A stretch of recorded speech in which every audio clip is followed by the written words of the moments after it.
Hello everybody and welcome back to another wonderful episode of Guapish. As always, I'm your host and quizmaster, Tanner. And today, I am joined by a man whose favorite movie is Mr. Walton Goes to Timbuktu, Nico. Dude, Tanner, what's even the point of introducing us every single week? Nothing ever changes, just the same guys every damn episode. Just skip to the actual content already.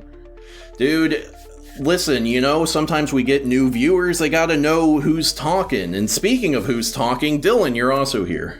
Hello, I am here and I am talking. This is Dylan. Hello, hi. And also joining us, as always, our resident website maker, Jackson. Like and subscribe! Fantastic. Thank you so much for that one, Jackson. And folks, for the first time in Guapish history, we have a special guest who is not one of our friends or relatives. Please welcome Django of the YouTube channel Django Disc. What's up? Fantastic. And boys, I have brought you all together to do a Letterboxd quiz. Now what we're going to be doing here is I have 25 films that we have reviewed on Guapish at the Movies. And I am going to be doling out pieces of information with increasing specificity, and you're going to be attempting to guess what the film that is being referred to is. And the basic way it works is, for example, I will always begin by giving you what the score spread is. And if you can correctly guess the film on that piece of information, you get 5 points. If it's 2 pieces of information, it's 4, and on and on. So the earlier you are able to correctly guess what the film is, the more points you get. And you can make guesses after each piece of information. Additionally, if you say you put the correct one first, you switch to something else on the next piece of information, but you end at that initial one, the earliest instance of the correct guess is what will count for points for you. So there's always an incentive to guess something. And then the final little twist is you can lock in an answer. If you lock in an answer, that means you cannot change it from that point forward. I will announce the question that you locked in beginning with the next round. And by locking in, you get double points. Oh, okay. Does that all make sense to everyone? It wouldn't be one of our quizzes if it wasn't needlessly complicated. I like this scoring system. This scoring system is sweet. Well, I hear in every single review, it's mostly Jackson. Nico kind of points it out sometimes, and you do too, Tanner, but I never talk about the music score on any of these movies, so I am maybe ultimately fucked on this quiz. We'll see what happens. I don't know what that has to do with anything. He heard score, he thought you were talking about music score. Music score. Moving on. Anyway. Oh, also, only one person can lock in a movie, unless, multiple people do the same movie in the same round. Then multiple people can have it locked. I see. So let's go ahead and get into the first movie. And the first piece of information is going to be the score spread. So as we see here, 4.2 overall, 6.1k fans. And the scores are most heavily concentrated in the 5 and 4-star categories. Go ahead and DM me whatever guess you want to put down for this round. And if you feel like locking in something, just let me know. I'd be shocked if any of us use that. That'd be a real big dick move there, to be honest. You said the most recent movie when you made this was The Last Airbender? The most recent movie that, in terms of when we reviewed them, I don't mean release year wise. Yeah, no, I meant when you made this quiz. Yeah. Yeah, okay. Oh, man. Sometime around then. Fuck. So I've got Jackson and Nico's guesses so far. Nico, what's your thought process going off of this piece of information? Seeing this, obviously it has to be a film that was rather critically acclaimed. Not a whole lot of people disliked it. The dip near the end there is kind of weird, but, I'm willing to just kind of ignore that. That's a shockingly common graph, because a lot of people, if they want to go 4.5, they just go 5. Yeah. Okay. Alrighty, I have got 3 guesses in so far. Just waiting on you now, Django. No, that's the bot. You need to... Here, let me start up a DM with you real quick. Oh, gotcha. I don't know why I assumed you had a Discord. Right. Okay, there we go. I'm just taking a random shot in the dark. I have no idea what you guys have reviewed. Yeah, if you're looking at our website, you can use the search bar at the top of that screen to check. Okay, where's your website? Oh, it's gonna be guapish.com/movies. Okay. And that's just a full list of everything we've reviewed so far. Yeah, I can sort, filter, and all that, what have you. Okay, I have everyone's first guesses in so far. Our next piece of information is a review, and all of the reviews are going to be very popular ones. I wasn't, like, digging through the depths for these. LOL, if you guys thought I was too hard on Hollywood blockbusters before I saw this, ... This With quiz is fucking 4 stars. impossible. I don't know. I am expecting this quiz to be extremely difficult. I feel like it's all going to take extremely long. And then if you're not changing your guess, just like, I don't know, send a period or something so I know. Dude, I don't fucking know. I just watch these movies, man. I don't fucking pay attention to this other bullshit. Okay, so it's a Hollywood blockbuster Yeah, that's, I'd immediately change my answer. that they want to be hard on, but it's still highly rated. Interesting. I see now why your quiz is only 25 questions long. Yeah, Frankly, it could be lower. At this point, I can see it. maybe, yeah. You guys watched the Human Centipede? Yes. Oh, yeah, we did. Who picked that? Was that... Great film. That was Probably Jack me. A for sure. If it's some Jackson. fucked up bullshit, it was probably me. Shockingly, it's not the most fucked up film we've watched either. That is true, Not yeah. even close, in fact. No. Yeah, not even even close. Unfortunately. Is it Wait. sad that we can say that? What's more Yes. fucked up than the Human Centipede? You don't want to know. A Serbian film. Oh, okay, yeah. There's more fucked up than that, in my opinion. Atros. Slow torture puke chamber. Slow torture puke chamber. Yeah. We Don't don't even recommend ask, any man. of Don't these, even but ask. you can watch our reviews and get our reactions. There you go. I've got the 3 new guesses. Django, are you changing your answer? Well, or hold on. sticking I'm where sorry. you I was are? just scrolling through. Okay. Yeah. So yeah, it's yeah. like a critic or like a beloved blockbuster movie that some people don't like. There's too many movies. Quite frankly, there's almost 600, but not at the time Are of we this. close to 600 now? That's what We're I getting heard. pretty close to it, yeah. I heard 562 was the last number I heard. It feels like just yesterday we hit 500. Okay, I have got everyone's guesses. Let's see the second piece of information. A review by Patrick Williams giving it 5 stars says, the best action movie of the year, the best musical of the year, the best romantic comedy of the year, the best historical drama of the What year. the fuck is this movie? Musical? I'm so fucking confused now. I'm more confused now than I was before. This is A some Hollywood bullshit. blockbuster musical romantic comedy. Is this guy yanking our chain? There's got to be a fucking joke here.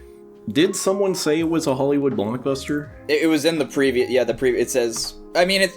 I don't know. Maybe the Hollywood blockbusters are red herring. I think we're reading into this comment we're reading into it poorly. This guy is supposed to be saying that like this isn't a Hollywood blockbuster and they're harsh on them because this is better and it's not. Maybe. I don't know. Wait, you're confusing me more. Stop it. I'm sorry, I'm not trying I'm to. going back. You are my competition. I'm going back to my original answer. Yeah, I don't know I about don't you think guys, my but I original think I'm answer going is a with musical. Earwig and the Witch here.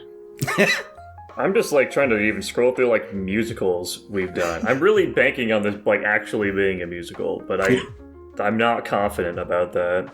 I feel like people on Letterboxd just kind of say shit though.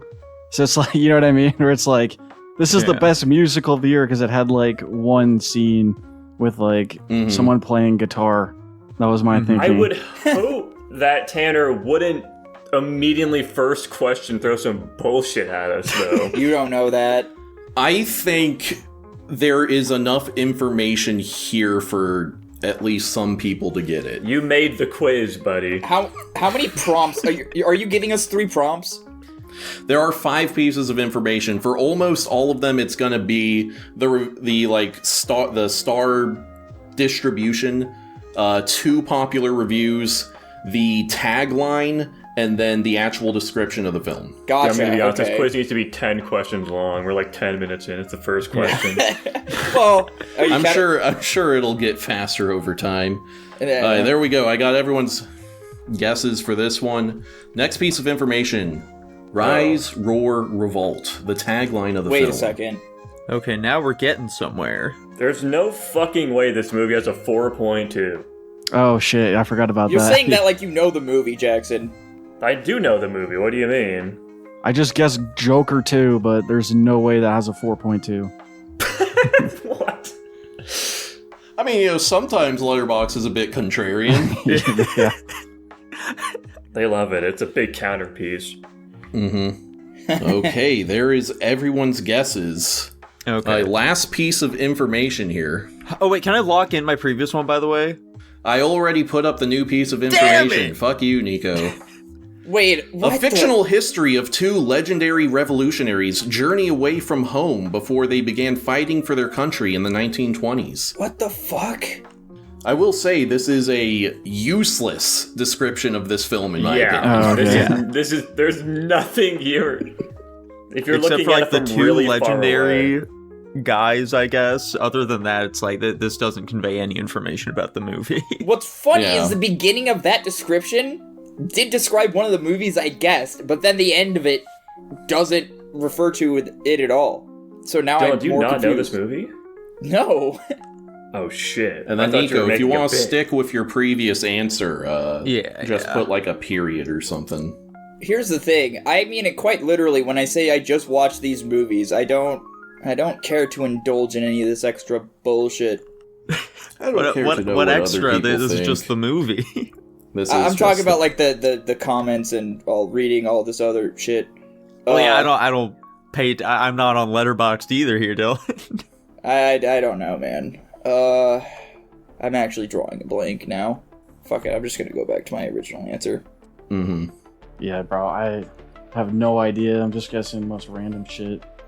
I don't know why I thought of that one. Okay, so Jackson and Nico are getting 2 points because when they saw the tagline "Rise, Roar, Revolt," they correctly guessed RRR, Wait, that Indian movie we watched. that was before 1920? No, it was set during the 1920s. Well, you know what I mean. Never mind. I didn't know the timeline in which this movie took place. This is a Fair crazy enough. one for the first question. Yeah, it's a crazy one. Janko, have you seen this movie? I have not. Okay. I gotta watch that one though, cause like I've heard it's good. Yeah, people love this shit. It's pretty good. I don't, for some reason, It's fun. It's the most fun I've had with one of these Bollywood Yeah. films, although I've only seen like 3 of those. So Like I don't want to sound too blasphemous, but like I've tried watching Bollywood movies and like not really my thing, to be honest. Yeah, I mean, you know. I just want to give you a heads up right now, Django. If you ever do talk about this film on your channel, do not refer to it as a Bollywood movie. People Oh. ate us alive for that. Yeah, so Tollywood or whatever. I don't know We what it We is. don't know, It's- man. we don't know what their deal is. There's some weird, like, inter-ethnic Indian thing yeah. about calling it Bollywood that they get mad about. Or they're also yelling at us, or they're like, it's not Hindu, it's like Khalistani, or Yeah. like, I don't even know. Yeah. I think it's called Tollywood, but I'm not. I shouldn't even. Okay. I shouldn't even speak on this shit because I don't know. I'll stay in my Yeah. lane. Yeah. On to our second one, a 3.6. Most of the reviews are landing at 4 with a sharp drop off afterwards, with 5.7k fans. Let's just throw out some random shit in there, eh? This could be anything. Okay. I'd be shocked if anyone was able to get any of these films just like off the rip here. There's unless it's something really obvious, there's just no way. Dude, that little speck of random chance is what makes a quiz. Yeah. That Hail Mary. Alright, fantastic. I've got everyone's first guesses. Our first review, 4.5 stars. Had it on for 5 minutes before my roommates told me to turn it off. Interesting. What the fuck is that one movie? Hold on a second. Yeah, I'm seeing some funny answers I could give, like Dougal, but I have a feeling that's not it. There's no way Dougal's a 3.6. You know, maybe that one's a hidden gem. Maybe we're a bit too harsh to Dougal. Sometimes with, like, really, like, lesser-known films like that, they can have weirdly high scores just because, like, the only people bothering to review them are people who think it's funny to review bullshit like that. What's great is I made this quiz so long ago, I don't even remember what some of the answers are, so I get to be just as surprised as you guys. Gotcha. Oh, perfect. Our next information is the tagline, "A brutal journey towards the wildest revenge." A brutal journey towards the wildest revenge. I've got no fucking idea, man. I have a really funny idea for what this could be. I'm gonna be really happy if I fucking nailed this one. I'm locking Does in. he know? Oh, no You're way. locking in something? There's no... Wait, how do you go from I have no clue what this could be to I'm locking in? That is an unbelievable lock-in. What the fuck are you talking about? But okay. Now I'm so curious. Do we get to know what he locked in? Yeah, I'll tell you what you locked in after I get everyone's answers for this round. Yeah. Okay. This is gonna be great. I love this. Yeah, I'm really drawing a blank for this one, unfortunately. Let's just go with this. Why not? I mean, Nico, this is how you typically rate movies. I feel like this would be in your wheelhouse. I've got it, guys. I think it's over for you. Okay, I have everyone's guesses here. So Jackson has decided to lock in Irreversible. Okay. Oh, okay. I can see it. I don't know about 3.6, but... People like that movie. We're haters on it. They do? Yeah, we are massive haters of that one. What? There's no way. So Jackson, you are not able to change your answer anymore. Blank, lighting a cigarette with the flames of the decapitated head of a demon is peak cinema. Oh, 4.5 stars. I think I fucked up. Yeah, I think so too. Okay, I know exactly what it is. No, they mean like a metaphorical demon. I'm locking in, by the way. I'm locking in here. They're demons, if you will. Mm-hmm. The internal demons. I guess I'm stupid. There's not a lot of movies that have demons, but I also don't know what this could be referring to. Dude. This doesn't even help me, to be honest. I also have no idea what the hell this is. Oh, really? I'll guess the first thing that came to mind, but I don't. Okay. I don't think it's this. I can see the logic there, Dylan. Yeah, That's such a specific thing to happen in one of the many hundreds of movies we've seen. Wait, I'm thinking of 2 movies now. Fuck. All right, well, I'll know on the next one, maybe. We'll see. Honestly, I'd be kind of shocked if Django's also seen this movie. I have no idea what the reference is, so I just picked one where someone was smoking a dart on the poster. There you go. Oh, there we go. Not a bad strategy. Going into our final piece of information, Nico has locked in Mandy, the Nicolas Cage film. Are there demons in that movie? And our final piece of information, The Shadow Mountains, 1983. Red and Mandy lead a loving and peaceful existence, but when their pine-scented haven is savagely destroyed, Red is catapulted into a phantasmagoric journey filled with bloody revenge and laced with fire. That one's very on the nose. Django and Dylan are the only ones left to send in a guess. Nico has locked in Mandy, and there's your description right there. Yeah, this description's very on the nose. Quite frankly, I remember nothing about this movie. I don't remember the main character's name being Red. I don't remember there being demons. I remember there being, like, a cult or something, I guess. But, like, I don't know. And Nico, with your lock-in, has successfully secured 4 points. Nice. It is, in fact, Mandy. Yay! I feel like this is one of those movies I have to go back and rewatch. I missed a lot. I think I gave this movie like a fucking C+. You hated this movie. This movie kind of sucks. I don't think you should rewatch it. I really liked this movie. Great Nicolas Cage one. It's the one where that like meme gif of him like drinking in his underwear comes from. Yeah. This is the one where he does like a chainsaw sword fight with a demon. Maybe I'm based. It looks like everybody gave it a C+ except for Tanner, so maybe I I'm think okay. Tanner's the wrong one out here. Gotcha. C plus looks like I just about right love on that movies. graph. Okay. Film number 3, starting out 3.1k fans, and most of them are in 4 stars. So when you say fans, like what does that mean on Letterboxd? I believe you can mark a movie as something you are a fan of. Is Okay. that just the amount of people that have rated it, maybe? I don't think Yeah, so. 3.6k is like not very many. Like that would have to be like a obscure movie, I would think, right? I would think so. I know a lot of like older movies don't have that many either That is as true. well. Because like everyone who uses Letterboxd is like 14 years old. Is that, and it's also just a lot of recency bias. Yeah. Oh, Yeah. for It's sure. true.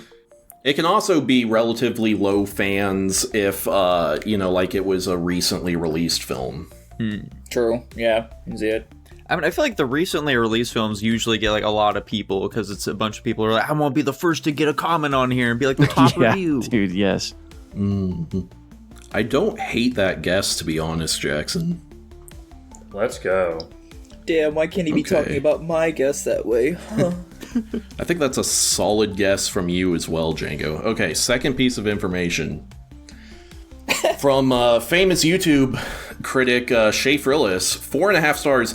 Damn, this is some good shit. The editing choices could have looked so stupid, but they're stylish and sublime beyond belief. Nice reminder of how Blank's writing can be every now and then.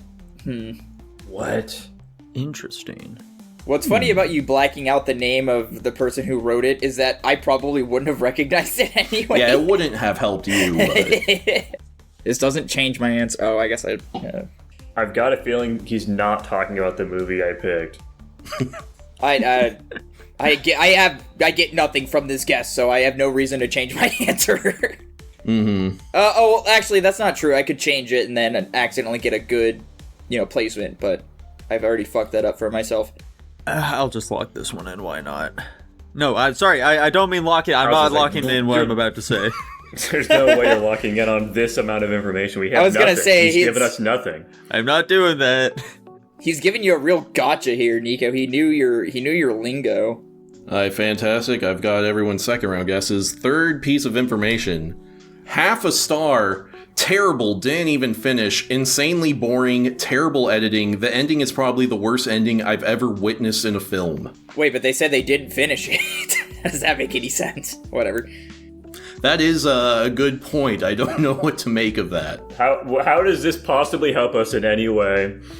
Well, you see. Yeah, there are people who love this film and people who hate it. I don't know if that really changes my answer. I'm not gonna change my answer. Fuck it. Diamond hand, baby. Diamond hand. Yeah, I'm just going back to back with mine as well, because mine actually kind of makes sense with this one, but... Yeah, you've got 2 different comments. One saying that... I don't know. I'm not gonna try to break this down. Wait. You got some cerebral gas. No. I had a funny guess, but I don't... Alrighty, I've got everyone's guesses in. Next piece of information, the tagline.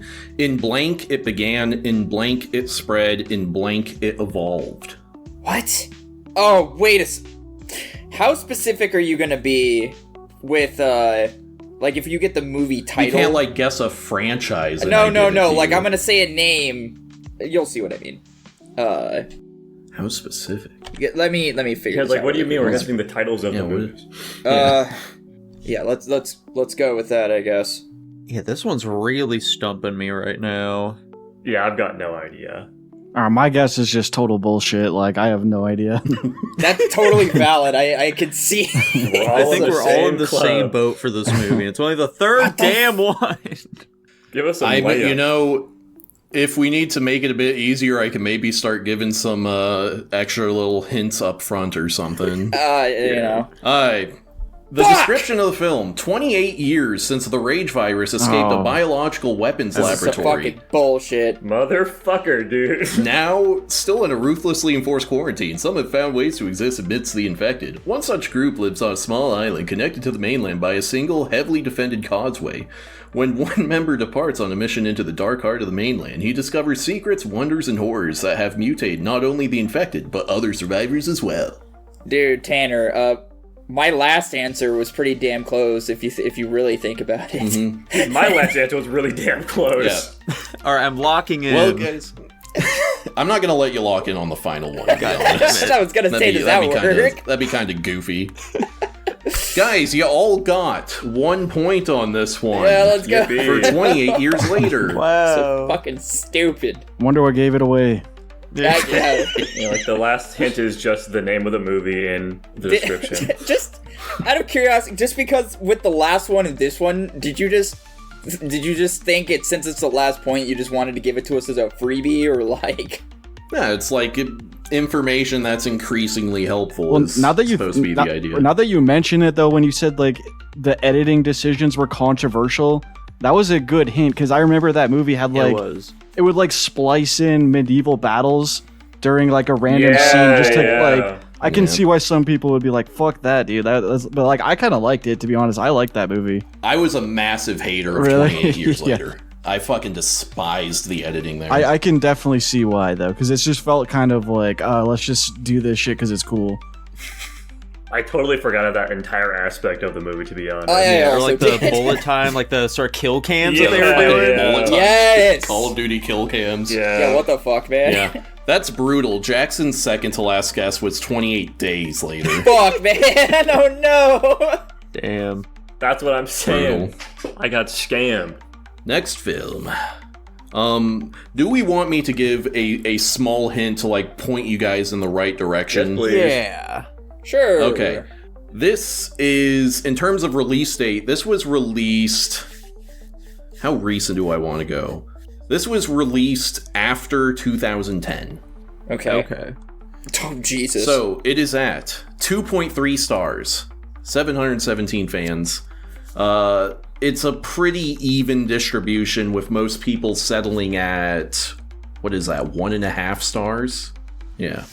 This could be anything. Yeah. I Bit don't know more about that. recent and not very good. You know what? I'll give you guys the decade. So this was released in the 2020s. Oh. Oh. Wait. The fuck? So it's very recent. So this would... Oh, wait a second. It could be That's that not- one. It could... I'm not gonna lock in. I think that's too dangerous for a guy like me. Yeah. Might be a good idea to use the sorting feature on the website to organize by release date. That's exactly what I'm doing. I love that website. Dude, I love the guy who made it. Shout out to that guy. Dude, shout out that guy.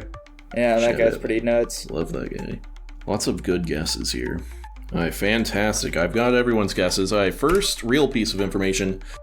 1.5 stars. This is like when that one mediocre kid somehow got 100% on a test, but everyone knew it was just because he copied the actual smart kid, but then the smart kid changed seats, so he went on to get a 0.5% on the next test, because he couldn't rip off anyone anymore. All this to say, this was fucking trash. Okay. 15,000 likes on that Dude, one. okay, so the fans are unrelated to how many people reviewed this movie. That's a gangbusters comment. Does this change my answer? I don't think this changes my answer. Yeah, I'm kind of My wondering answer if this makes changes no mine, sense too. in relation to this. My answer is really funny if this has any relation to it. Oh shit, was it this one? Dude, I think I might go for a Hail Mary here, honestly. Ooh. I think I might have it. Call me fucking crazy. I'm going for the double play here. Lock in, cowards. I'm not locking in. Tanner, I'm hoping I'm gonna Tanner lock sees what I'm in. doing here. Okay, so Django has decided to lock in Jurassic World Rebirth. Oh, is That's that funny. whatever? Yeah, Rebirth, Wreck, whatever. I was thinking that one Yep. too. I do like the idea of a Jurassic World Requiem. Yeah. What the fuck would that be? Yeah. And then Nico has locked in Joker Folie à Deux, aka Joker 2. I kind of see it. I don't know if I agree with that, but Alright, so Nico and Django are no longer able to change their answers. The next review by Jake, I believe this is Nakey Jake. 2 stars. I normally applaud the fuck it nature of a sequel willing to burn down the original, but this movie feels condescending and doesn't even make its point in a clever / insightful way. Blankety blank blank. I mean, yeah, but also people like the first for that exact reason. Lots of finger wagging here, but the cardinal sin, it's boring. Baggy script, lots of repeated exposition. If you're gonna give us a middle finger, at least have fun with it. Okay, so it's a sequel, so that certainly helps. Well, not really, actually. Now I think. Yeah, I think you were right with Joker 2. I think you got it. To clarify, if somebody locks in, we can't pick that, right? No, you can still pick it. Oh. The lock just gives them double points. Okay. Yeah, I think I'm not gonna lock in, but I'm gonna make it. Yeah, this intelligent. review definitely does help solidify my previous answer. Congratulations to Nico. You have secured 8 points. Hot Give damn. himself the fucking quiz right there. Joker 2 there. Yeah, I think Nico wins at this point. You guys could still recover. And then Dylan and Jackson have both gotten 3 additional points here. Badass. And the other information was just, the world is a stage. And, well, blah, blah, blah. It's Joker 2. I'm really glad I didn't miss the mark on that movie, because I thought that shit sucked, and I'm glad everybody else did too. Joker 2 fucking sucks, dude. It's unbelievable. I can't believe he did that. What was he thinking? I don't know, I thought it was kind of inspired. Film 5. What the fuck? Let me fact check this. I want to say this was released in the 2000s, Oh my gosh. but I need to double check. Can I type the year it was released in the search bar, Jackson? Yeah, I don't have like by decade or anything, but you can't type in like 2020 and look at all the 2020 movies. Yes, this was released in the 2000s. 2.2 stars. 110 fans. Heavily leaning towards half and 1 star. Although a notable minority giving it 5 stars. That is wild, to say the least. That almost exclusively doesn't help. The 2000s. So it's before 2010, I'm going to assume here. Yeah. Hey, that's an interesting spread. I'll just throw something out there for now. It's a crazy spread, frankly. I have a funny answer. I'm gonna not lock in. I'm gonna say the first You really answer. were just throwing something out there, Nico. Yeah. If you think he's throwing something out there, what do you see my answer? Yours makes much more sense than Nico's, Dylan. Okay, good, I guess? I don't know. I'm so curious now. Fantastic. Okay, first review. With 3.5 stars, Este vive rent-free en mi cabeza. Top 3 películas que repetía en mi mini iPod. Dylan, please translate. It says this lives rent-free in my head. Top 3 movies I put on repeat in my mini iPod. Dude, this is such a helpful hint. I love this hint. I only chose to include this movie because this review made me laugh so much. Dude, and we hate Something you for about it. rent-free in mi cabeza is an insanely funny sentence to me. I shouldn't have I know this was a bit either way, but I shouldn't have translated that. The thing that's crazy to me is, like, they don't have a word for rent-free in Spanish. To be fair, there's a word I learned recently of apartment, so that checks out. It's like a completely made-up word, so this is unsurprising to me. Apartmento. It's apparently not that. I thought so too. Dude, I don't want to. I realize now I don't want to leave my answer the same way anymore. What movie would live rent-free in somebody's head? I have another funny Would be answer. at 2.2? No, it couldn't be that because people probably fucking love that. Alright, fantastic. Next piece of information. 1 star. I struggle to completely hate a film whose very existence makes me laugh. Does that change my answer? I feel like we've still gotten no information. I've got a couple of decent answers, I think, so far. I've only given one answer the entire time, and I think, frankly, it works, but, like, genuinely, it could be anything. This is so non-specific. I don't want to give away my strategy, but my ploy at this point is, like, there's no downside to just guessing a different movie every single time. Oh, yeah. As long as you land on the correct one, Yeah, I'll say. exactly. Okay, fantastic, everyone. Next up, we have got the tagline, "Things are about to get hairy." Is it No Dougal? way. I don't know. No, that movie's Are you too gonna old. guess that? Maybe. I don't know what else it could possibly be, because the other movie I'm thinking of is too old. It wouldn't be that movie. Oh, wait. Fuck, no! It could be that Okay, movie. I'm locking in. Wait, can I retract my lock it in if you haven't read it yet? Sure. Why not? Dude, there's a movie I just thought of that could fit Yeah, I this. saw another one where I was like, wait, it has like people giving it 5-star. Yeah. Oh, okay. I was about to ask what you just wrote to me, Jackson. I got you now. I understand. Really fucked up the spelling there. I really fucked it up. It's really bad. Hold on, I'm editing it. Alright. The final piece of information. Well, hang on. Are you going to say what I locked in? Oh, sorry. Wait, did you? Yeah. When did you say you locked it in? I said it as I sent it. Oh, okay. I didn't hear you. Nico locked in Dougal. Of course. An adorable candy-eating candy-loving mutt goes on a mission to save the world. I should have fucking locked. I'm so scared to lock in, dude. I would have. How could you guys Okay, ever lock in. this movie? Because it's widely hated, but there's some people who fucking love it. And I can see this being a movie that lives rent-free in somebody's head. It just makes sense. I find it very funny that someone would download this on their iPod. Their iPod mini at that. Yeah. Do iPod minis have screens? I think so. They're just like I think listening they're to the audio of it. I much prefer the idea that they're just listening to the audio of it. That would be insane. I mean, to be fair, it's got a pretty stacked voice cast. And guys, it is Dougal. Yeah. Oh, shit. Shout out Dougal. I thought it was Scooby-Doo. We said candy-eating No, mutt. what the fuck? Oh, yeah. Scooby-Doo is good, though. That's true. People fucking That's love true. that People shit. like Scooby-Doo way more. Yeah. Okay. Next film. This one came out... I'm pretty sure this one's 2000s as well. Let me double check that. Yes, this one also came out in the 2000s. 2.3 stars, and it's a pretty even distribution. Damn, is it one I already guessed? It could be. I don't know. Let's go with that one. That's one I haven't guessed before. No, I don't think so. Yeah, let's just say that. Okay. I'm liking all of these guesses so far. Mm-hmm. I'm really scrubbing the archives here. You really need to make a decades feature, Jackson. When are you going to get on that? I guess after this, for preparation of the next Letterboxd quiz. This time we're starting off with the tagline, which is, "There's more to fear than you can see." Wait a second. When was this movie made? In the 2000s. No, sorry. I'm trying to find a movie. I hope this movie was made in that time period, because then I almost want to lock it in. To slightly help you guys, as I said, the hints are going to be in increasing order of usefulness. True.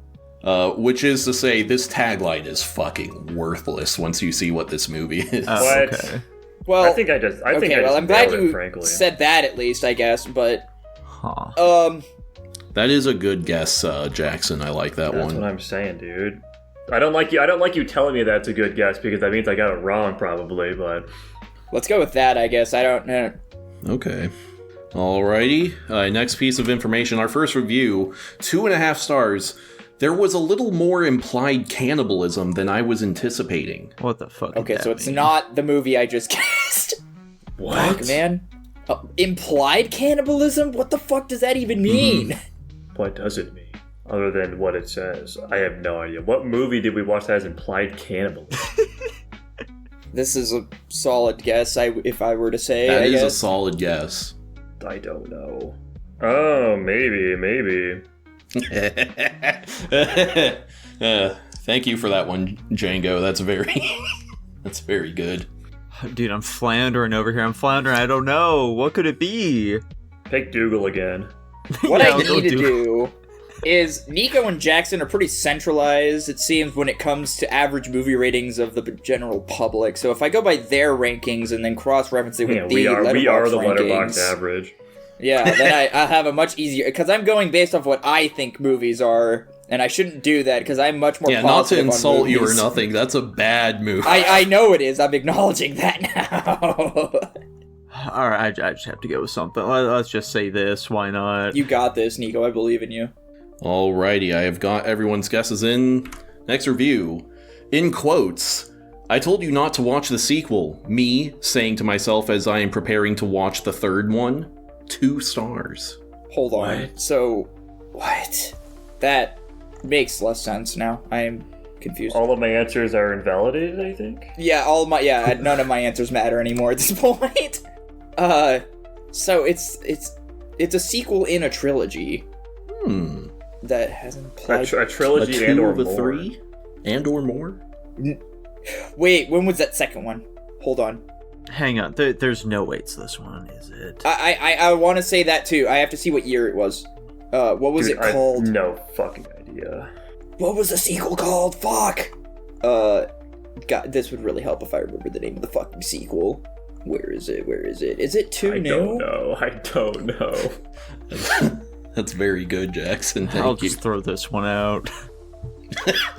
Dude, I don't remember when the sequel was made, and I don't remember the name. Do you remember the name of the first one, and perhaps can just, say the first one and then add a 2, and I'll probably understand what you mean? Yeah, I'll do that. Are any of us close? Okay, I know what you're talking about, Dylan. Yeah, well, I won't bother correcting you, but I know what you're talking about. Last piece of information: 8 strangers awakened their new memory in a puzzling cube-shaped room where the laws of physics do not always apply. This is fucking... God, fuck you. What do you mean? Nico, are you gonna type your answer? Yeah. Congratulations, everyone! It is in fact Cube 2 Hypercube. Fuck this movie, man. There was God damn it, man. There was implied cannibalism in Cube 2? Remember the one guy was running around throughout time eating the other guys to stay alive. Right. Unsurprisingly, I completely forgot every plot point that happened in this movie. The tagline does make a bit more sense now, though, because there is a bunch of, invisible trap bullshit going on. I guess. I think the tagline is very unhelpful. I mean, I would absolutely agree. There's a lot more to talk about with that movie than just the invisible traps. With the fucking tagline, I guess my answer was going to be the Babadook, but it was too new, so I guess Spiderwick Chronicles. There's no way you think the Babadook would have landed at a 2.3. I realize that now. I don't know. I'm going to start giving the decades and a genre for you guys. Bless. Oh, man. I'm the pretty specificity sure might even make it harder because there's Well, this one should be pretty easy for you guys to get. This one came out in Sandwich, I love you, please leave me alone right now. This one came out in the 60s. Oh shit. Good God. We haven't watched a lot of those. Yeah, we've seen so. 2 movies from the 60s. True. Yeah. It is from the 60s, and it also science fiction. Oh my gosh. 4 stars. With pretty much it's pretty universally agreed to be 4 stars. 60s science fiction, 4 stars. Jackson will be locking in his answer this round. I genuinely can't think of a single 60s science fiction movie that's not this one. That's too old. Fuck. That's too old? I You know what, immediately thought Tanner? about I think another one, I'm but gonna it's- be locking in too. Okay. I think I'm gonna lock in too, just for the funnies. What is going on? You guys are lemmings. Fantastic. Django, would you like to lock in your answer as well? Sure. Fantastic. You guys are all getting 10 points Let's because it fucking is go! in fact Planet of the Apes. Hell way. yeah! That's insane. Yeah. I am shocked that, I am, but I'm not, that many people think that highly of that movie. It is a very good sci-fi 60s movie, so I'm Dude, I glad to love hear the that's- original Planet of the Apes. I think it should be higher than that. I agree. I'm the only one that agrees, though. No, you don't like it as well. Oh, yeah, sure. You're telling me that Santa Claus Conquers the Martians, wasn't it? I looked at that for a hot second, and then I was like, nah. Dude, we didn't get to use this funny review of someone just posting the fucking Simpsons Planet of the Ape musical. He can talk, he can talk, he can talk. I can sing! Yeah, would you have recognized that's what this is, Nico? Oh, 100%. Fantastic. What's wrong with me? Film 8, this one is... I'm gonna say a comedy. Oh no. Maybe don't read too straightforwardly into that. And this was released in the 90s. So a 90s comedy with a 2.7 and a pretty even bell curve here. 94 fans. What the hell does it mean to be a fan? I'm questioning. Yeah, that seems I'm really pretty sure low. it's just you click a button. You know, I think it's those little golden hearts that people put on it. Oh, the faves? Yeah, maybe. Maybe. Oh, we have watched so many more 90s movies than I would have guessed. That's like most of what we've watched, I think. Yeah. I've got everyone's answer except for Nico so far. Hurry Yeah, I'm up, tossing up Slowpoke. between two of them. That's another good one. Let's just say this. I can see people thinking this would be a comedy. Oh, Right on, I would say solid answers all around. hell yeah. First, we have the tagline, laughter is a state of mind. Okay. That What? certainly means nothing. There's no way it's that movie, right? Some like psychological shit. A psychological comedy? I have no idea. I'm gonna lock this in. Uh-oh. Nico, going big or going home, has locked in toys. Is Toys from the 90s? Oh Yes. shit, it is.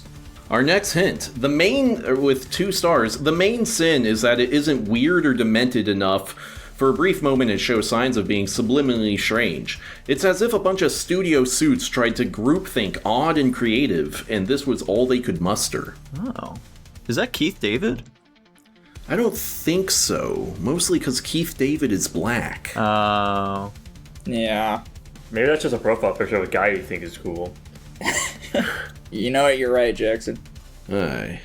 So Nico locked in toys on the last one. We shall see if that proves to be correct. I think Nico might be curb stomping us. The one comment that I remember from our review about the movie that I guessed is how manufactured you guys thought this movie felt, and that's what I'm going off of right now, based on this review. I have no clue. I just guess, like, again, random bullshit. That's a great guess, though. I like that one. All right, our next piece of information, a quote from the film. This is obviously the vomit of a white man. 4.5 stars. You're just using this like an excuse to post funny reviews. How the hell does this help us? This is a direct quote from the movie, Jackson. He's got us there, to be fair. Like, let's be real here, though. Fantastic. Django has gone ahead and locked in Santa with muscles. Oh. And finally, the description for the film. Leslie Zevo is a fun-loving inventor who must save his late father's toy factory from his evil uncle Leland, a warmongering general who rules the operation with an iron fist and builds weapons disguised as toys. God damn you, Nico. Why are you so fucking good at this? He's Googling it. He's Googling it.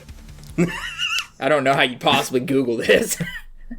Alright, so Nico has acquired 8 points when he locked in Toys, starring Robin Williams. Hell yeah. Wait, isn't there supposed to be a little guy in his hat?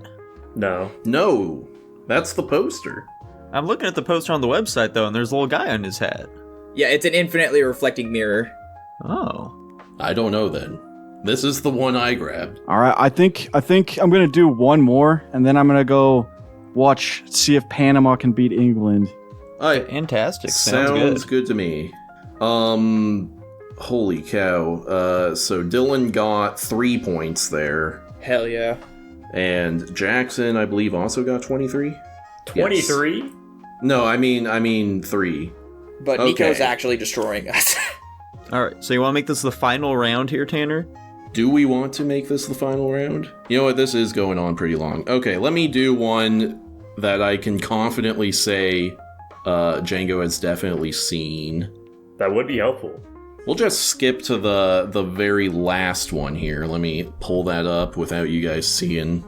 Okay. Then we can just use the rest of these at some other point. Oh yeah. It's just easy part 2 bait. I mean, that's what I was thinking. Alrighty. So this one is... I'm not going to say... Am I going to say the decade? I guess the decade doesn't matter too much. So this is a 90s film. It is an action movie. 90s action, huh? That's a lot of them. And starting off, it is at 4.3 stars, 22,000 fans, heavily concentrated on 4 and 5 stars. No way that movie's too old. Fuck! Dylan, I feel like you probably genuinely have no conception of when movies came out. Oh yeah, I have zero concept. You know what? That's a good guess. Let me try that one. You know what? I think I'm locking in my answer here, Tanner. That's wild. Oh, I don't know if... Wait, I want to take back that answer, actually.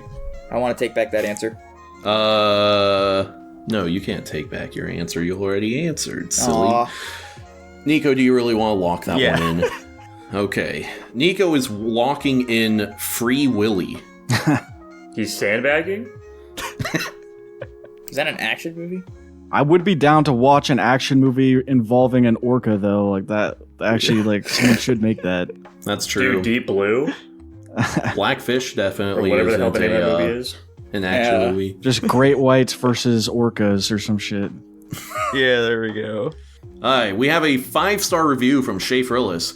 I must have said, oh my god, at least 80 times while watching this. Holy shit, now this is a fucking movie. Sounds like Free Willy to me. I swear to God, if you're right about this, I'm actively quitting the channel. I'm done for. There's no fucking way. This is probably the one I should have answered with, to be honest. Well, I am thinking of two, but... Not a bad guess, Dylan. Fantastic. Okay, Jackson has decided to lock in Terminator 2. That's a good guess. I feel like it's between one of two options. Alright, next up. The tagline, it's nothing personal. I don't know if this reinforces my guess or not. I think I'm gonna keep my answer. Okay. I feel pretty strongly. Nico and Jackson have locked in. Next piece of information. There's lots of PG-13 movies which feel R, but this is a rare R movie that is spiritually PG-13 with a 5-star review. What? Yeah, unfortunately, I don't think that narrows it down between your two guesses either, Django. Yeah, I feel like that could be either. I'm sticking with what I had. Okay. Let's go with this one, sure. I don't know. Okay. And the final piece of information. 10 years after the events of the original, a reprogrammed T-800 is sent back in time to protect young John Connor from the shape-shifting T-1000. Together with his mother Sarah, he fights to stop Skynet from triggering a nuclear apocalypse. This movie was pretty peak. And there you go, guys. Terminator 2 Judgment Day. Jackson secured 8 points on that one. Nico sandbagged. Django, you successly got 5 points because that was your first guess on that round. It was my second. The first one I went to Matrix. Yeah. We're the same that was a dude, good man. guess. I did the exact same thought process. Here we go. And then Dylan did not get it until that last one. Yeah, that was the one I was considering. Fuck. There we go, guys. And the results. I'm guessing Nico sandbagged because he roughly ran the math and figured he was well out of reach of the rest of you. So he did, in fact, win with 38 points total. In second place, we have Jackson with 29 points, Dylan with 24, and Django with 16. Nice. Fantastic Okay. showing. Let's go. Oh, yeah. It's a lot closer than I would have thought, surprisingly. Well, I went into this thinking, this might be too hard, and I feel like we learned that is in fact the case. It's incredibly difficult. Like, I didn't know most of these until, like, the very last thing you gave us, which was just, like, the plot synopsis. Yeah. I think with adding the year, or I guess the decade, I should clarify, and maybe the genre, that certainly makes it a lot more competitive. So Yeah. if we do this again, maybe that just be a baseline. Yeah, if but we yeah, do this again, I'll definitely do that. Yeah. Django, thank you so much for joining us. You will be taken off here while we go into our movie reviews. Do you want to shout out your channels or whatever? I'm good, but I appreciate you guys inviting me on. Sorry for dipping out, but I gotta watch these. I'm like addicted to this World Cup, so Right. I gotta watch that. But if you ever like do another sort of podcast thing, like just let me know. And Yeah, absolutely. Appreciate the invite, man. We'd love to have you on again. We definitely would love to get you on to do some reviews with us sometime as well. Yeah, it'd be fun. Well, there you go. That went pretty well, I guess. He hated it, Tanner. He hated that. Yeah, he hated that. Pick some more popular movies next time, god damn it. I'm Not everyone's sorry. seen Dougal. Yeah, these are some fucking deep cut after deep cut for this like Dougal Cube 2. What are we doing here? Have you even watched his stuff, Tanner? He watches normal films that normal people watch.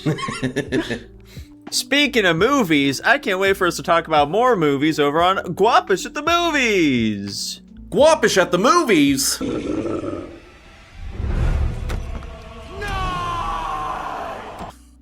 Jackson, what did we watch this week? The Patreon request this week, as requested by the Bebot, thank you for the request, was the 2007 film, The Last Mimsy. Yeah, I'm gonna toss it over to you, Nico. What's the plot synopsis? Alright, so The Last Mimsy is a film about a stuffed animal that travels back in time to acquire hope and joy or something from a child so that it can go back into the future and give that to humanity because we lost it. Fun fact, in that one scene where Rainn Wilson like grabs some fucking milk out of the fridge or something, and you see his ass, his underwear were digitally added in because 2 of his ass was showing in that scene. 2 of his asses were showing? Too much of his ass, I said. 2 asses. Shut! I didn't say that. You guys definitely misheard me there. Got him. No, you said 2 ass. Whatever. Bad fun fact. Anyway. What? This film is, it's just another kid's film. I'm giving a C-. Dylan, how about yourself? I'm a little higher. Where was I? We're probably gonna have very different scores. I gave it a B-. Wow. Jackson, how about yourself? I don't fucking know, man. I'm in the ballpark of you, though, Nico. Fantastic. Tanner? I am at a flat C. I don't know. I just have childhood whimsy. I don't know what to say. I have childhood mimsy. That's what it is. This movie's so fucking weird. What the hell is this shit? What the fuck is even going on? Yeah, I struggle to believe that children would also enjoy this movie. I was reading some reviews of it, and everybody was just like, yeah, I watched this as a kid, and it horrified me. Yeah, that sounds about right. Well, I'm just into the sci-fi bullshit, and that's kind of my shtick. I stacked this up against, like Zathura and, like, Spiderwick Chronicles, and kind of just compared them to those. Yeah, but those are much more fun films, is the thing. I didn't mind this film. I didn't think it was that bad. This film was, like, pretty drab for the most part. Like, there isn't, like, a lot of fantastical shit going on for the most part.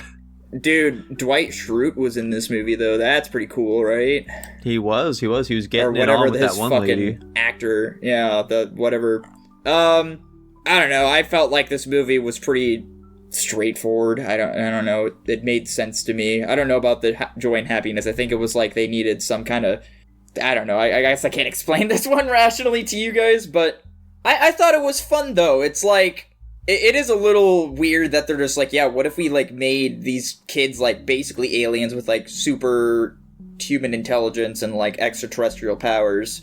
I don't know. I didn't think the movie was anything crazy, certainly, but I didn't think it was bad. But also, I don't know. I got, like, childhood whimsy for these kinds of films. I'm certainly higher on these movies than you guys are overall, so it's not shocking that I landed where I am. So you got whimsy for the mimsy. I got whimsy for the mimsy. That's exactly how it is. Yeah, I thought there were some funny moments in this film. Mostly there was like a handful of line deliveries. I was like, that was weird. But overall, it's just a whatever's like children's movie. Like I'd compare it like to like Bridge to Terabithia, but it doesn't have like the emotional chops that movie has. I would agree. I kind of like that it kind of revolves around, like, a doohickey generator, you know? Mm-hmm. I will acknowledge the child actors are bad. I will say that. They're not good. No. Mm-hmm. Like I said, this movie is so weird, and it's so weird for a kid's movie, too. Like, all the police getting involved with it and, like, raiding their house and shit. Like, what's going on here, man? Or, like, it's just such a weird movie. The entire time I was watching, I was like, what the fuck is going on? That's what I'm saying. It's not a very fun kids film. No, it's kind of like I literally kind of see what the reviews are saying. It's kind of scary almost. Like you could almost look at if as a kid I could watch this and like think it's like a fucking horror movie. It's so weird and out there. The premise is so batshit. Yeah, I was literally thinking while watching this that this could easily be reframed as a horror film if it were like from the parents' perspective or something. Yeah, like literally, like when the parents are reacting to their daughter like fucking phasing her hand into like particulate, like I get that. I think that's very understandable, and it's just like the kids are having a little bit of fun, but no, the parents are like, holy shit, what the fuck are you doing? I think the mom's reaction was a little over the top, personally. I think that was if you saw your kid much. doing that shit, you wouldn't freak the fuck out. But, like, they already know that, like, trying to mess with the shit, and, like, obviously her fucking telepathy, telekinetic things are linked to her emotions, so I wouldn't try to fucking make her angry. At least that's my perspective. I don't think the parents necessarily are fully aware of that. Yeah, I don't think they had, like, any context. That's what I felt in the moment. Yeah. I think a big part of this film's tone is coming from the score for it, because it doesn't make these situations feel fun. It's like it's kind of desolate almost. It makes it feel more creepy than anything. Like when the kid is making the sugar float over to her dad's bowl, it's not like this whoa sort of thing. It's or just like the whole final You know what scene. you just made me think? When they're like using the technology and whatever, it has the same kind of like tonal feel as Chronicle when they're using their powers. Yeah. Like there's this undercurrent of like things are gonna go wrong or something. Yeah, I was thinking that the exact same, or the entire time. The like that ending sequence where the daughter is gonna get like sucked up into it. Yeah. I didn't imagine they were actually gonna fucking do anything to her because it's a child in a kid's movie, but like they could have very easily done something, because that was a pretty fucked up scene. Like the kid's like trying to harness something he can't even comprehend or control, really, while his sister is just being basically spirited away from him in front of his eyes, and he can't do anything about it, with a bunch of helpless adults trying their best with complete futility. Like, it's a fucked up scene. Like, they don't even try to make it fun. It's just a really fucked up scene. It's so strange. Why is there an Intel logo on it? Like, I think the idea is that Intel was so manufactured it in the funny. future or some shit, but like, it's so Yeah. weird that they draw attention to that. Like, why is that even something you bring up? Is that like, Product is this placement. an Intel collab? Yeah, is this product placement? Well, For Intel what year was this CPUs? movie made? Was this like a... 2007? I can kind of see it being like a product placement thing. Intel needed all the Oh, good dude. publicity they could get at that point. Yeah, This the thing last has one. an Intel Pentium 19 in it. What the fuck? Yeah, it's very funny when they do like the X-ray of the bear though, and it's just like completely fucking packed technology. Very funny. I was just gonna say I was definitely going into this movie expecting it to just be some like kind of boring generic kids movie. I wouldn't say it was some boring generic kids movie, but it's also not a good movie. It was pretty bad. Yeah. I certainly wasn't like crazy bored or anything, but its pacing is pretty slow, and a lot of it is just kind of meandering with them like fucking around with stuff and nothing really happening. While there's like some investigation work going on in the background that doesn't really culminate to much of anything in the end. Yeah. It's just kind of a weird, boring kids movie, and yeah, very strange. Mm-hmm. I will say a couple things. Obviously, I hear what you guys are saying. I don't disagree with you, I guess. In reference to the teddy bear thing when they're scanning it, it is very funny seeing, like, it's all this weird technology, alien technology shit that we're saying, like, oh, we've never seen anything like this before. And then they super zoom in and all you see is the Intel logo. That was a very funny thing for me. But in, like, regard to the police investigation kind of stuff, it is kind of... I'd say that's, like, probably one of the weirdest things about this entire film, where it's like, yeah, they're getting investigated by the FBI and, like, the police and all that are involved. But then, like, especially at the end, where the FBI kind of just fucking dip and, like, leave, and, like, there's no consequence whatsoever for having the FBI or, you know, government agency involved. Like, they wouldn't let the kids go or, like, the family go that easily in any capacity, and, like, also the kids escaping. It's not like they did anything crazy. Like, the level of competence that the FBI and the government in general shows here is very funny. Yeah, the second the government caught wind of anything these kids were doing, the parents would never see their children ever again. And frankly, the parents would probably cease to exist. Yeah. It is funny introducing the concept of terrorism in a children's movie. what the fuck? This is such a weird-ass movie, man. What the fuck is this shit? There's like a non-zero number of children where, like, this was the first time they've heard the word terrorism, and then had to have them explained what that is.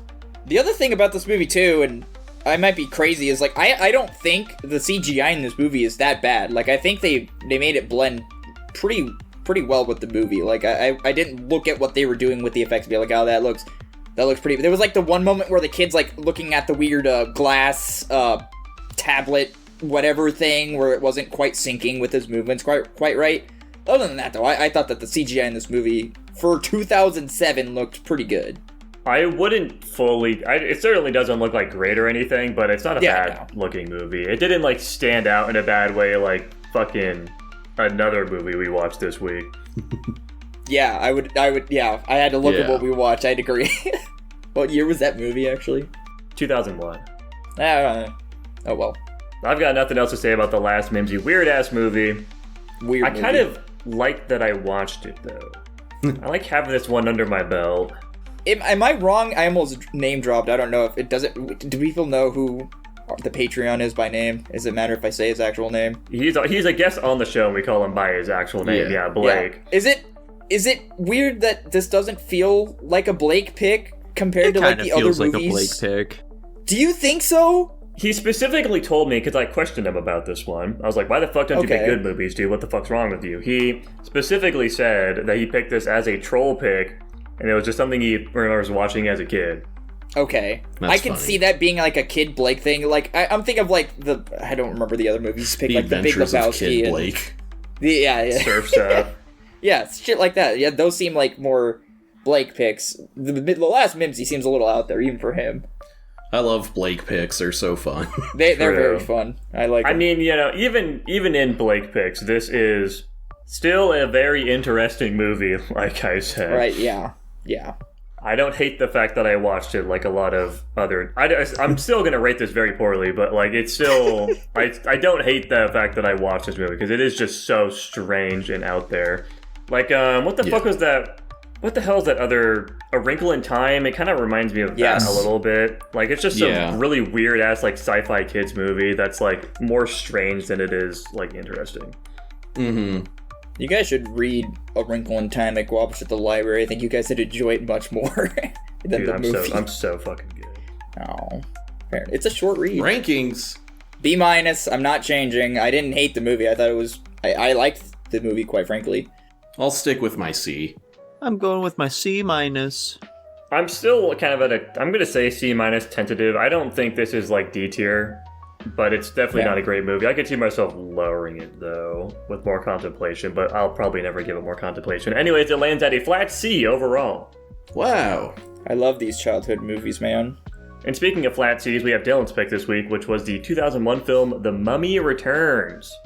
Yeah, so we go back to... I don't remember the characters' names for whatever reason, but they're here. They're doing more mummy adventure stuff.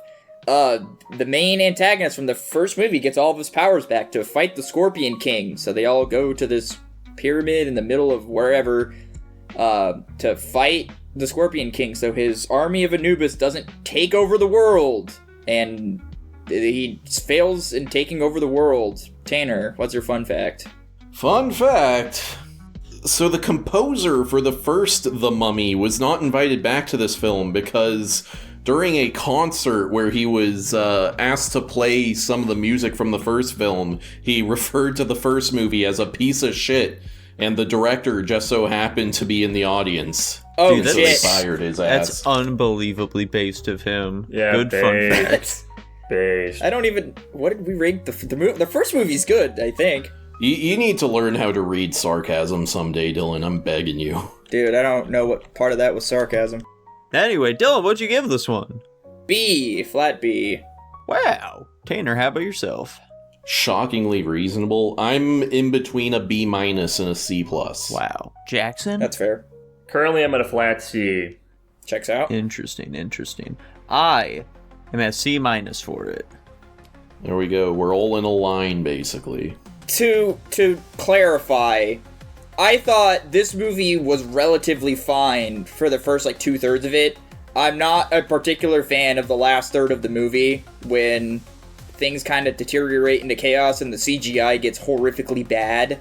Yeah, this movie looks fucking awful. It's so bad. ugly. It might be one of the ugliest movies we've seen yet, to be honest. Because they use so much CG, they overuse the CG, frankly, to an absurd degree. Like, a lot of environments are CG, a lot of the effects are CG. They use a lot of, like, CG models and shit for, you know, like the main antagonists and their effects and stuff. And also, I feel like it looked a lot better in the first movie. Like, it still didn't look great, but, like, it was a lot more convincing. It's also much more sparse in the first movie. Yeah, this one, they use it way too much, and it looks fucking terrible. Like, a lot of, like, when they're, like, riding the fucking airship that they're doing all the time, it just looks horrendous. The entire movie is so insanely ugly, dude. It's actually insane. Yeah. It looks like the first Scooby-Doo movie. That's literally what I said. The very first sentence in my notes is, wow, the CG is atrocious. Reminds me of the Scooby-Doo movies.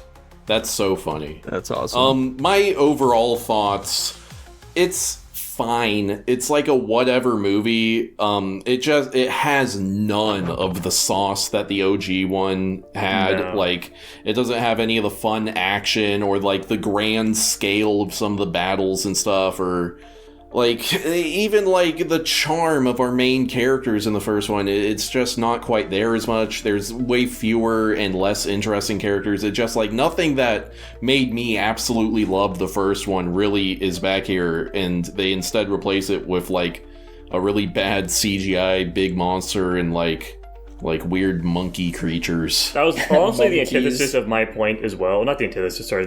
Basically my exact point, the exact opposite of the antithesis, maybe. Where I didn't even really like the first movie that much, but it certainly had its charming features. I like the character development of our main characters, like you had mentioned, and I like the kind of grandiose adventure they went on to get there, and it just felt like much more of a realized setting, I suppose. Whereas this one, we're thrust into the middle of it, and we don't really get much from our characters. They're kind of just like used as vehicles for the plot, and it's just kind of pointless and boring feeling. There's a lot of these like big action scenes that really don't feel like they have a lot of weight or necessity. It's just kind of there to fill time. The movie's really long. It's like over 2 hours. It was really slow. Like, I was halfway into the movie, and I was like, holy shit, it feels like it should be over by now. And I was only halfway into the movie, and that really bummed me out. Yeah. Really messy plot. It's just a lot of... they had a lot of ideas, and I don't think a ton of them were crazy cohesive. It's just kind of a miss in a lot of ways. And like, genuinely, I didn't even really like the first movie that much, but this movie made me want to go back and watch the first one again, because even then it is still a pretty dramatic improvement. I thought the pygmy mummies were a funny idea. They Those things look are terrible, horrifying. but it was a funny idea. In concept, they're horrifying, but in practice, they are not great looking. No, it's like a bunch of little tiny fellers just going around shanking motherfuckers. There's a lot of people in that scene in particular that just have plot armor for some reason. There's an insane amount of jobbers in this movie. Yeah. Profound amounts of jobbers. Crazy read, but that pygmy mummy thing reminded me of a certain scene in Jurassic Park: A Lost World where they're fucking in the raptor fields and people are getting picked off. It was very reminiscent of that. It means nothing in this context, but I certainly agree with Jackson. This movie did really make me want to go back and watch the first. I really liked the first one. I'm with Tanner on that one. But yeah, one of the things I was gonna say is this movie is pretty slowly paced. It didn't bother me too awfully much. I am looking over my rankings and I'm starting to see like, why the hell did I rank this movie as a B, especially given that I think I overlooked the CGI way too much. Like I hand wave a lot of shit in movies. Hearing you guys talk about it's like, yeah, why did I hand wave the CGI so much? It's really bad. And yeah, I would certainly agree. None of the characters have that same allure or charm or whatever. Yeah, there's nothing. It's like Tanner was saying, there's nothing from the first movie that got carried over really into this. And Tanner made a really funny point too in the general chat where it's like, it's really funny when you've got this big bad antagonist from a movie, and the whole antithesis of the movie was to prevent him from being fully powered up so he doesn't end the fucking world. And then in the next movie, he just ultimately gets it less than halfway through the movie, and it's just like, I guess it doesn't matter. And then at the very end, he just gets stripped of all of his powers, and it all means fucking nothing. So then it's like, well, I don't know what any of this is supposed to mean at this point, so we're just watching two mortal dudes fighting a bad Scorpion CGI Dwayne The Rock Johnson. God, he looked terrible. And when he dies, you guys like that scene when he dies? It's like No, he fucking I he stabs falls him. into hell. I didn't like when he died, no. Well, no, I the part I'm referring to here, you know, he gets stabbed, and it just like lingers on that shot for a few seconds before Imhotep like runs in from off screen, like no. That part was great. bad, I'll say. Tanner, was use very that as funny. the intro for the segment this week. That would be pretty good.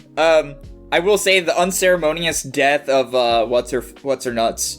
That was pretty whatever. The wife, considering and then she just gets revived. Yeah, she was like they were trying to make her such an integral part of and this is I point this out in a lot of movies. I don't think it means anything. Maybe it does to me. When you have such an important character and then you just kill him off so unceremoniously, especially for her, that was kind of bad. Maybe I'm alone in this. You guys can give your insight on this if you want. I thought the scene where you got the fucking the Medjai fighting the Anubis army wasn't that bad, especially CGI wise. Like, yeah, it was still a shit ton of CGI. I didn't think it was that bad. I actually enjoyed that portion of it for the most part. I thought it was well done. Given the rest of the I think it movie. looked pretty bad. That's fair enough. I don't know how to judge that shit accurately, but yeah, the ending. It missed a lot of opportunities there at the ending. Mm-hmm. I think my favorite part about the movie was that hot Egyptian bitch that was with the enemies. That chick was hot. The chick that killed the wife. Yeah. That chick was a baddie. I let her kill me. True. Dude, how the fuck is there like a 4-movie series of spin-off films about the Scorpion King? Spin-off? What? Yes, there is an entire spin-off franchise about Dwayne Johnson's Scorpion King, and there's like 4 or 5 movies in it. You're Are yanking they our supposed to chain. be prequels? I'm not yanking your chain. Yeah, man. they're I'm all being prequels 100% still, and serious. it's about the adventures of the Scorpion King. What does he do in this film to make people be like, dude, I gotta see more Oh of the my fucking god, Scorpion you're not King? lying. What the fuck? I'm not lying. I'd imagine they're supposed to be like, yeah, well, we told about how he's like this great conquering king, and you know, we have to see how he gets to where he is They now. just show that for 4 movies. It's just insane to me because, like, 4 movies, though? for there to be 4, that means that 3 of them had to have made money. I don't understand how that's the first possible. one did fucking terrible. Yeah, what the fuck? And then they just get worse. Every single one just gets worse and worse and worse. Maybe they were pre-approved and like they were already in production. I don't know. They filmed all I of think them he at goes once. to China at some point or some bullshit. The posters of these are terrible. They look like parody movies. Yeah, I believe they're all direct-to-TV films. Oh, okay. I was gonna say, did you put these in your fucking franchise picks? That's Ron not even Perlman. Dwayne Johnson? Of course, it's not Dwayne Johnson. They can't afford. Well, they that had him guy. for the first one, and then I guess they quickly ran out of the budget because he was their entire budget.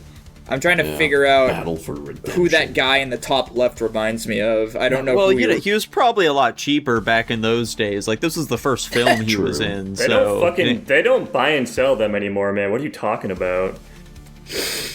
Anyway, we're not talking about the movie anymore. Do we have anything else to say about this movie? No, No. it's a really whatever / bad follow up to a movie I loved. So Yeah, I think I'm gonna lower my rank to a C-, to be honest. I think I had Hell about yeah. a similar experience watching this. Honestly, frankly, I feel like I was more entertained watching The Last Mimsy than this movie. So maybe even Fair. a C- is being generous. I really was so fucking bored watching this movie. I wouldn't say I was bored. I still enjoyed it. But after review and revisation, or however the hell that word works, I think I'm gonna land at a C+ for this movie. That feels more appropriate for the ideas I've expressed. I am also gonna go with the lower of my 2 rankings at a C+. Yeah, I'm definitely sticking at my C- here. Guys, can you believe it? A sequel is bad. Anyways, it landed at a C, funnily enough. I predicted the future. Dude, Wow. running the numbers again, there's no way. I don't wanna. Okay. He's cooking the books. Anyways, speaking of another C-tier movie, we've got my pick this week, which was the 2010 film Inception, which is a movie about some dude that's wife killed herself, and he's really sad about it. Tanner, what's your fun fact? Such a bad synopsis. Fun fact. When this movie is broadcast on TV in Japan, in the top corner, they add some text telling you what level of the dream the scene currently is in. Are the Japanese retarded? I know, right? That actually has to do with a thing I want to say about the movie later. But in the meantime, fine-ish fun fact, Tanner. All right, Tanner, where are you putting it? Guys, this is a fucking movie. I'm at an S+. Oh my god! Dylan, how about you? Rare S plus W. Yeah, rare S+. Yeah, I mean, I also really enjoyed the movie, not as much as Tanner, apparently. I gave this movie an A+, personally. Whoa. Jackson, where are you at? I'm tossing up between an A and an A minus. Alright. Fantastic. I guess I'm a hater. I'm at a B+. This is not shocking news at all.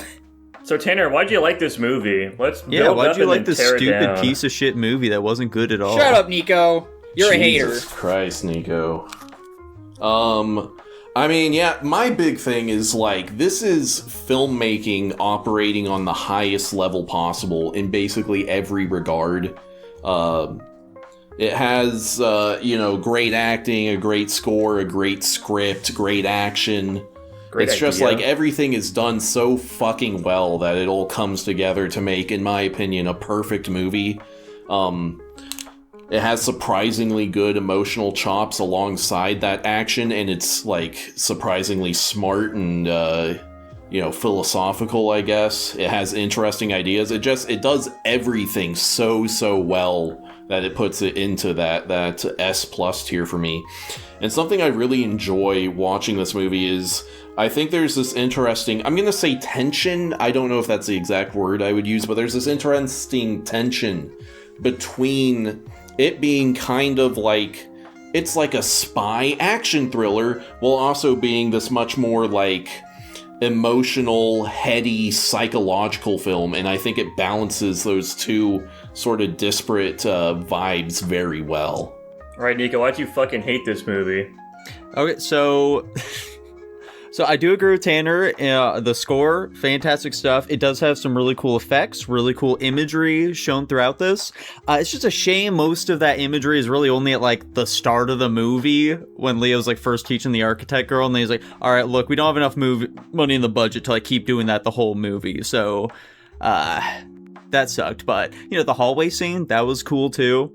It's just that the movie just doesn't really do enough, like, bizarre shit to warrant the premise here. Like, we have something like Eternal Sunshine of a Spotless Mind or Paprika. Those do dreams really well. I would have liked them to lean a lot more into that angle, because as it stands, like, the movie just feels a bit too normal. I would have liked it a lot weirder here. And it does, like, kind of take a bit to get going for me. Like, I was fucking falling asleep prior to the actual heist beginning. Here's one other thing I'm curious for you guys. So the whole, like, going into limbo thing that they add here, it doesn't really feel like it adds that much stakes to the film, because it's like, they're not gonna make one of these characters go fucking brain dead when they get out. Are you kidding me? If they just made it like, yeah, you're gonna fucking die if you die in here, that would have felt a lot better, because that feels like a more tangible consequence that they could realistically do. They're not gonna make one of them be brain dead. I mean, with the open ending, they may just as well have, and we don't know about it. Like, fucking our main character, or even the Japanese guy that they went to try and save, could theoretically be brain dead given the ending. We know that they're not. Are you kidding me? We don't know that. That's the whole fucking point. We do know. Okay, Jack, real quick. I want to get this out of the way. It's the big thing that people like talking about with this movie. Do you guys think that Leo is in the dream? Is he still in there? I figured the point was that it doesn't matter. It doesn't matter. I'm just curious. I don't have an opinion, to be honest. Personally, I'm just like, nah, he's in the real world. That's a more satisfying ending for me. Yeah. And like the top, it wobbles. Like, come on. he's back to his kids. Well, I mean, even with like it spinning indefinitely, like you can literally see it like wobble and then like steady itself back out. So like theoretically, you could infer that to mean that it could just be doing that continuously till the end of time. The point is though that he never looked at it. He's not interested in if it is in fact the real world or not, because to his mind, he's reached the conclusion of his story and he's back with his kids, and that's all he wanted. Which I think is a very pretty ending. So yeah, I really don't care if he is or not, but it is still open regardless of that fact. And I really don't view it as being particularly open. It seems fairly... I feel like the common consensus of this movie is that it's an open ending, so I think you're just wrong about that. But you can listen here about one other thing about like a common sentiment for this movie. It is severely overrated in terms of how smart this film is. Like I was checking out some reviews of... What was that? I just said I would agree. Okay, cool. Yeah, I was checking out like some reviews of like what people were saying when this film initially came out. There were people unironically doing the Rick and Morty thing of this is a film that takes quite a bit of brain power to keep up with. Like, this isn't your normal film, okay? This isn't just some basic action movie. Like, that was also the thing that bummed me out the most about this movie, is that I expected it to be a lot more like psychological in nature. I thought it was going to really try to like confuse me or something, and maybe it did, and I just missed fucking everything. But it was incredibly surface level once you understand how it works, and frankly it's not even that really complicated with how the structure of the dream thing works. Even then, the film, there's so much goddamn exposition in this movie. They're making sure that you are not lost at any point. You genuinely need to just not be paying attention in order to be confused by what's happening. Which, by the way, it isn't to say it's a bad thing that the movie isn't confusing. I think it's good that they're able to, craft this world, that people are able to, get immersed in and understand what's going on. It's just, what the fuck are people talking about with this movie? I mean, yeah, if it wasn't that way, it's very easy to get lost in the sauce with these kinds of movies. And I'm now talking because I haven't been able to say anything. My whole deal here is, in regard to this movie not being more wacky or whatever you want to say, does it hurt or help the movie that they establish very early on that you cannot go balls to the walls crazy when you're building a world, because then the person's subconscious will just fucking find you out and like try to fucking kill you? Does that makes it feel help more like or an hinder? Excuse than anything, to be honest. It would have been cool if near the end of the film they tried playing with that idea of like, wait, Curry, we need to start doing some crazy shit right now to make these guys come at us. Like, we need to do something along those lines to like try and force the dream world to become more unstable. That could have been cool later on. Because as it stands, they stop all the cool shit pretty early on. We do get that nice hallway scene with like Joseph Gordon-Levitt, but that's like it after the initial training section. I mean, frankly though, there is a lot of that because the movie is very multi-level, to just constantly fucking swapping back between the three different levels of the dream. So we are just getting like different wacky interpretations of what's going on prior. But yeah, the deeper you go, the less interesting it certainly is.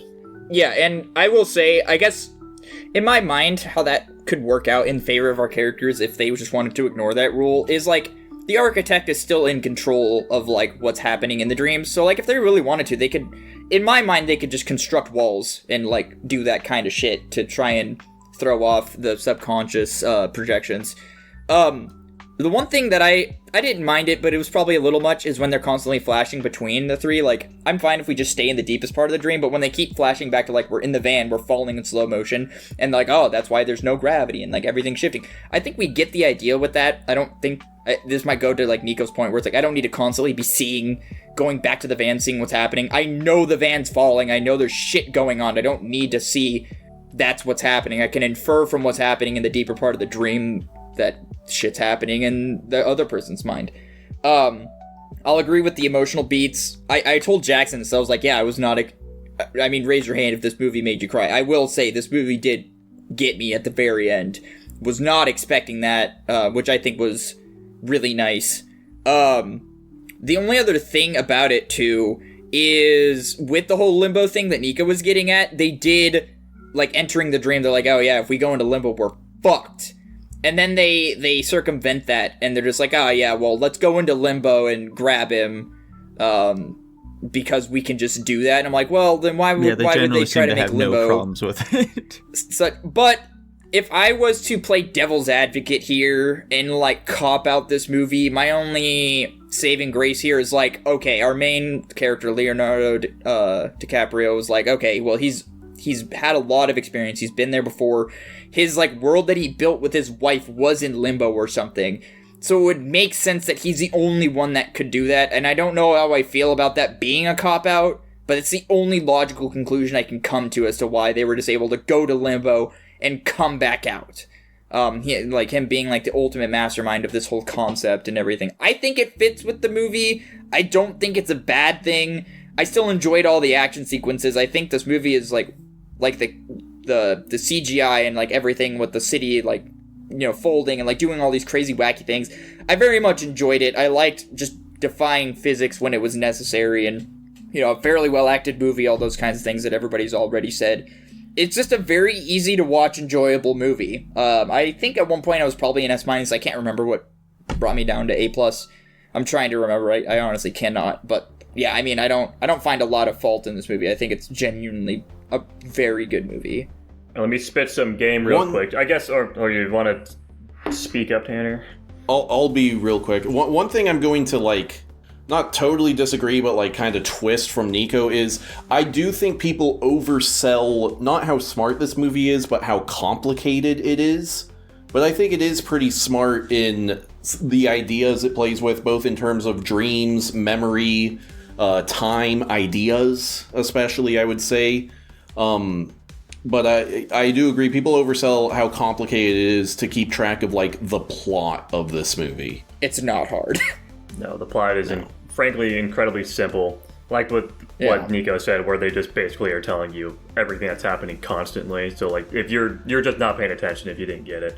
Yeah. But I really like the plot element of them convincing their target that they are his, like, subconscious defenses and then getting him on their side. That's fun. Mm-hmm. I agree. I'm gonna list a bunch of random criticisms I have of the movie. This is kind of like one of those weird movies where it is very solidly made, like Tanner said. Score is great. I think the presentation is really solid. I think I'll talk about that. The acting is great, things like that. I do think it has pretty good emotional chops as well. It's a very like well-made Hollywood blockbuster movie. But it certainly has some gripes for me. I think probably my biggest problem I have with this movie is just the pacing.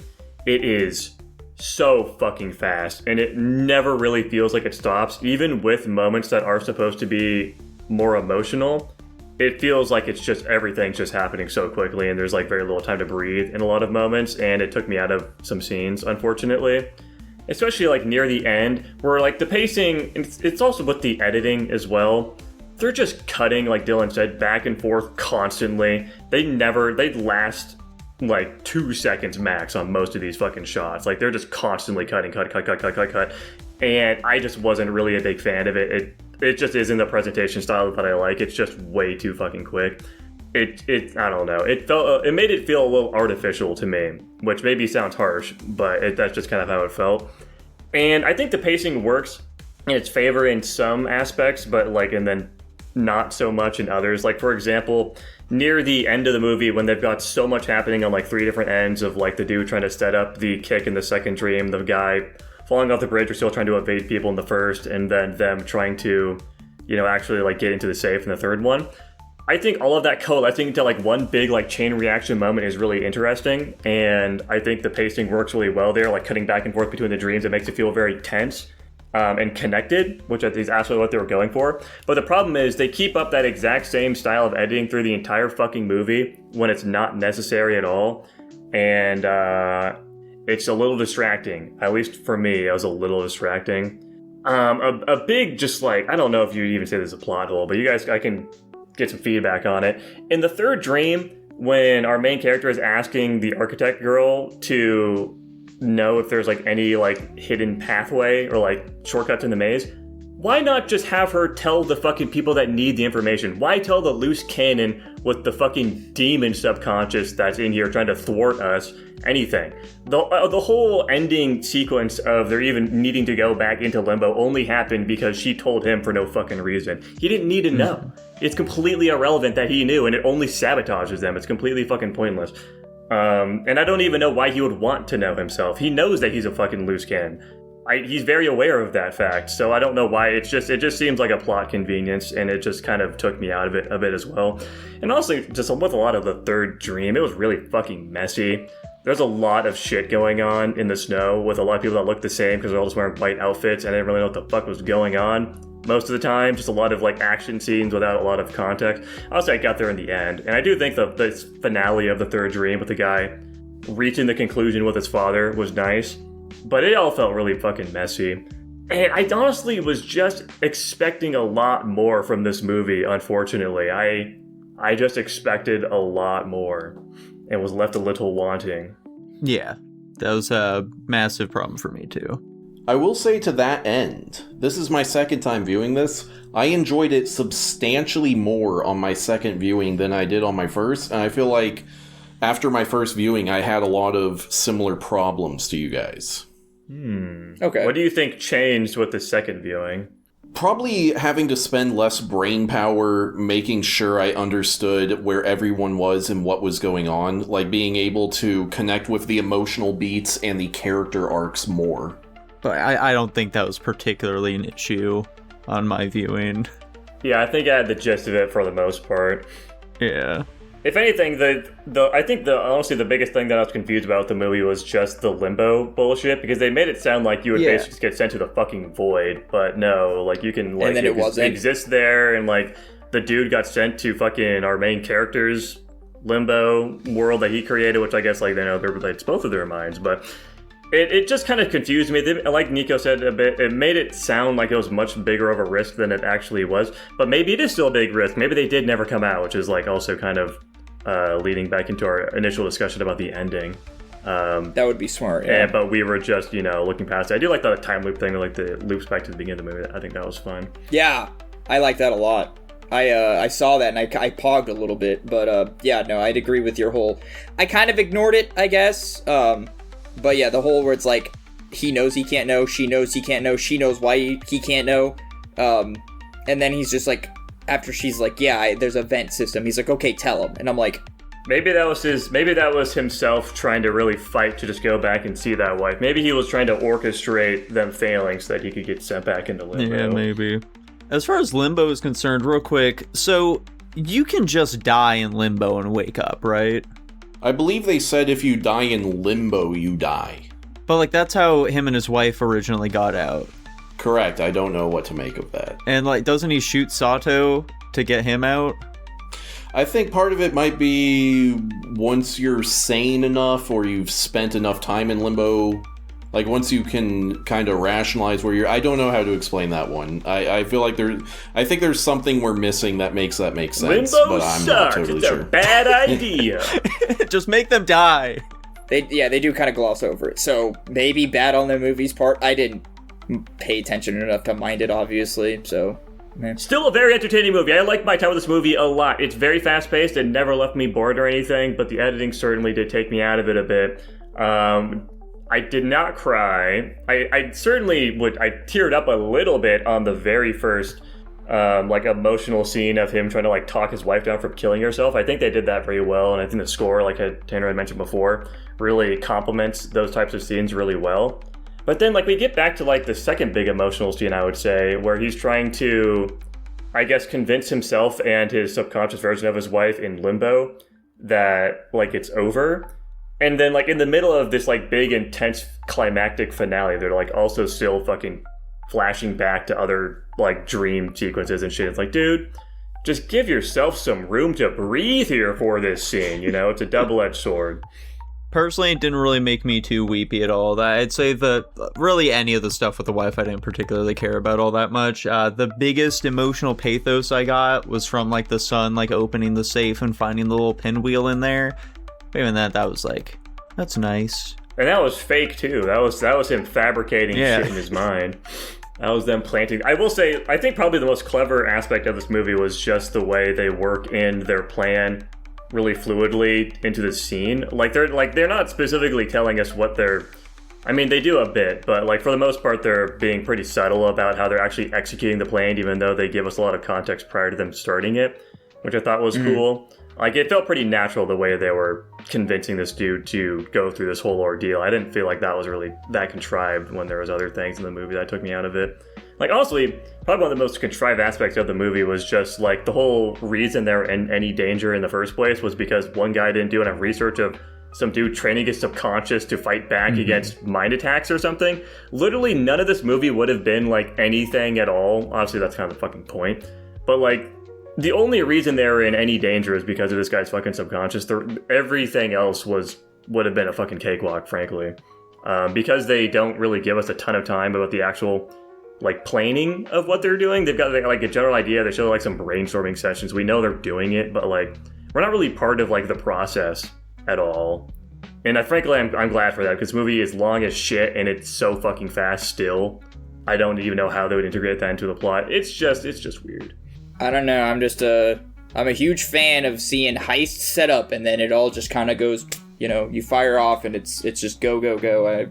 I really like that. This movie hit a chord with me in that aspect. So I guess going back to a little bit of what Nico said at the start about the wacky shit going on in the dreams, I was also expecting the wife and just our main character's subconscious to be a bit more of a threat, but it really just wasn't. Like there was the train at the start that blocked him a bit, and then in the third dream, obviously his wife fucking shoots the dude. Was there anything I missed, or was that it? I expected that to be a much bigger problem than it was, but that was kind of just it.